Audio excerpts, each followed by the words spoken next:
Why is everybody looking at me? Because you're sawing, and it's fascinating.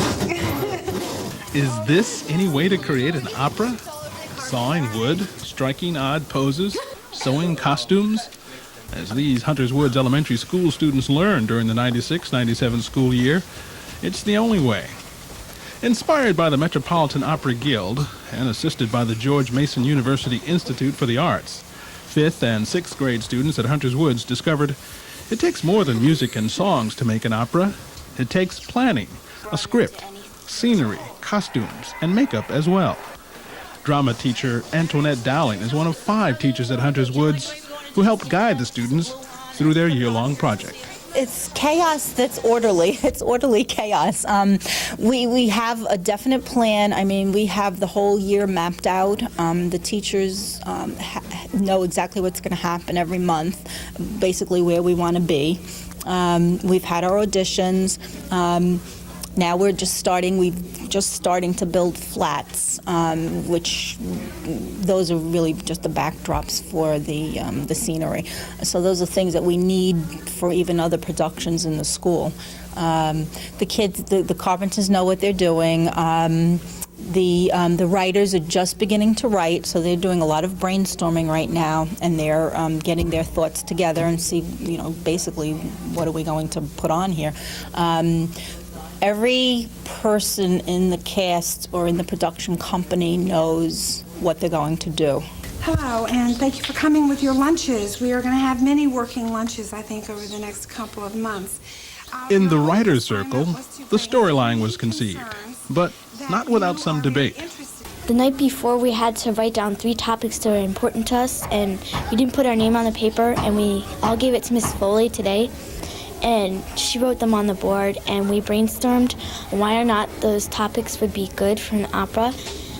And we narrowed it down to 6 topics, but most of us really want to do space or the future, but I want to do like friendship and family. So homeless people can either be a topic that we can do, or it can be something that we can't do.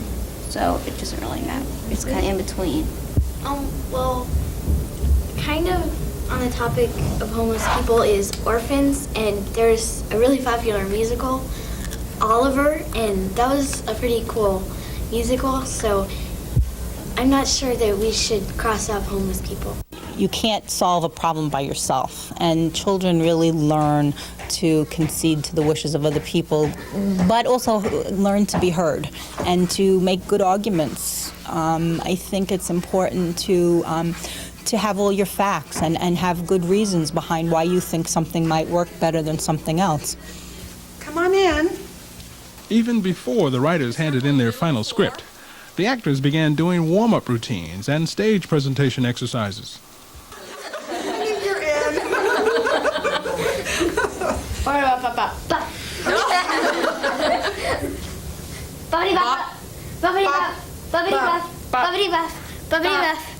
Stonehenge.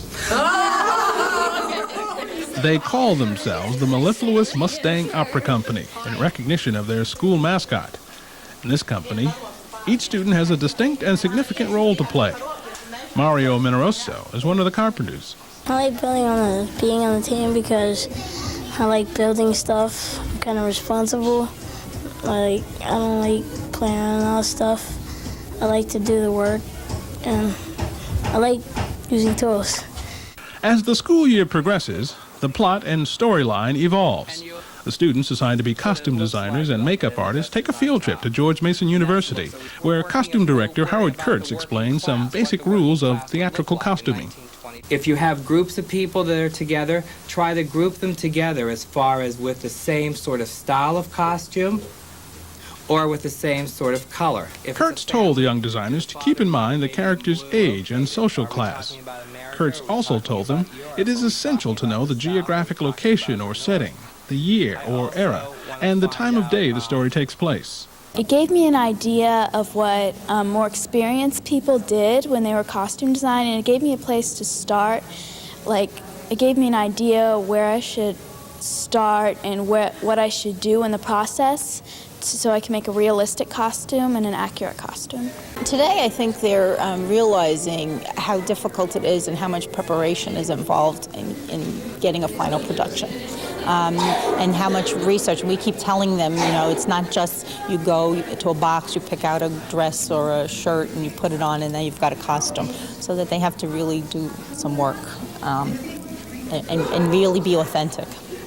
Kurtz also had some tips for the company's makeup artists. Wet a damp rag and squeeze it out. You can even use a paper towel or whatever. And you want to blotch your face so it's setting all the makeup in so it won't smear.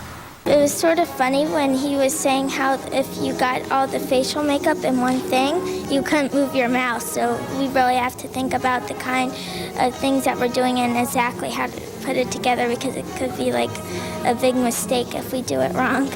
I think it's really great to see kids interested in what we all do for a living.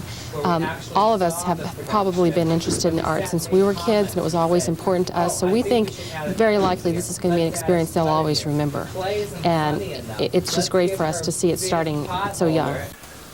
On the face of it, it may appear this production is off the beaten path of the standard reading, writing, and arithmetic one would expect to see in an elementary school curriculum. But don't let the absence of textbooks fool you.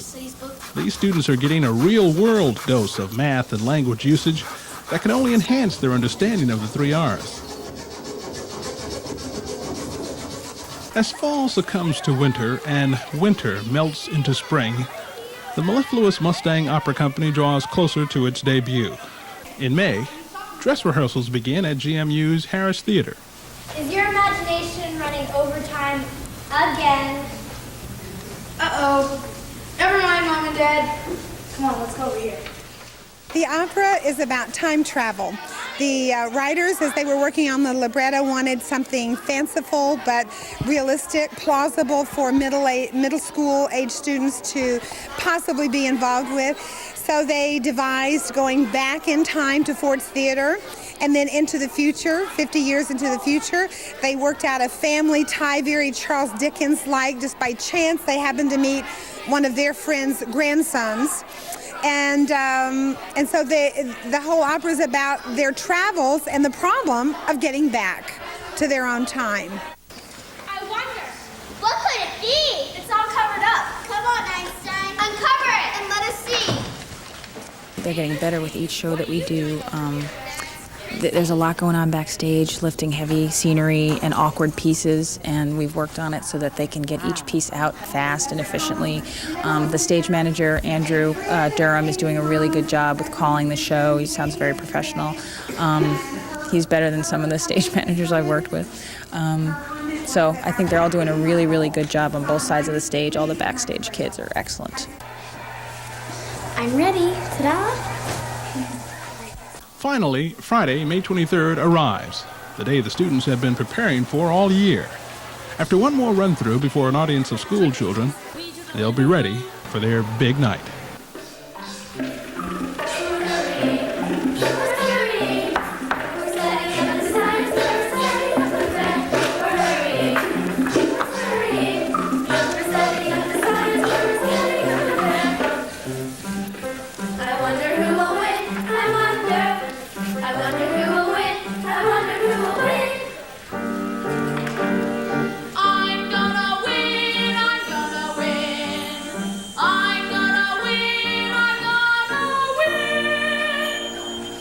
The early reviews are good. I think today's opera was good, and they planned it well. I think my favorite part was when they were all singing about the science fair in the beginning. It was fun to come here because it was unusual to see younger kids doing an opera instead of older people. I liked the opera a lot. It was very good. I thought they did very well for 5th and 6th graders. I loved it. I cried. And I know it wasn't a sad opera, but it was so meaningful to me to see all of our children in starring roles. From the electricians and the carpenters to the costume people, they were equal in their talents and equal in the respect that our entire student body has for this production. I just think it's been a great experience for our school. Look for our musical next year.